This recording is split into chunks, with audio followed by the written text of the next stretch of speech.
Welcome back. We've got Richard Tang here from Zen Internet, who's just done a fascinating talk on artificial intelligence. Very deep subject. We've had lots of comments in the room, some differences of opinion about it. Do you want to kind of sum up as easily as you can do your thoughts on the subject and how you thought it went? Yeah, thank you very much, Jeremy.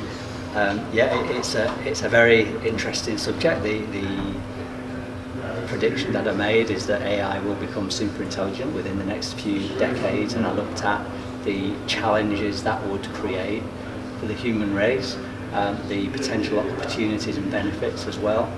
I looked at how we could set it off on the right path, adhering to our values, and also the risks that it might not hold to those values and actually might make up its own mind, particularly if it became so much more intelligent than us. Then it might take our views into account in the same way we take our primeval ancestors' views into account when making up our own minds about priorities of life. Of course, we don't do that at all.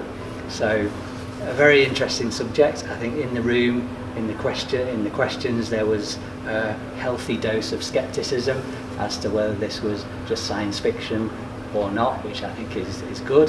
For me, I'm painting my own view of a future I believe will happen, but I'm predicting tens of years in the future. Of course, what will happen in reality will be somewhat different. It might be completely different.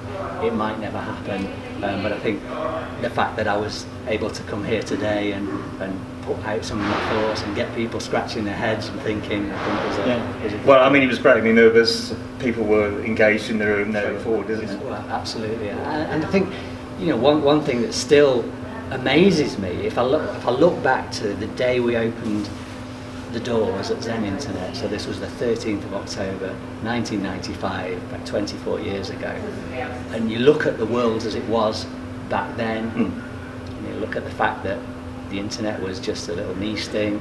People were using fax machines, memos, smartphones didn't exist, there was no social media, there was no cloud, there was no hosted voice, so all the things that today we totally take for granted and give us, have changed society. Just two and a half decades ago, that was all different. Yeah. You weren't worried about when shall I buy my child a smartphone. She's 11 years old and she wants one, or she's 10. Is that too young? But those weren't things that we were thinking about just 20 odd years ago. Now you wind forward, 2019 now, you wind forward another 20 years, and things aren't just going to stop. Things are going to continue to accelerate at the sort of pace that we're seeing. So, if I'm back at a LINX meeting in 20 years' time, what is the world going to look like? Yeah. What am I going to be thinking about? My daughter will have grown up by then, but what sort of world will she be living in?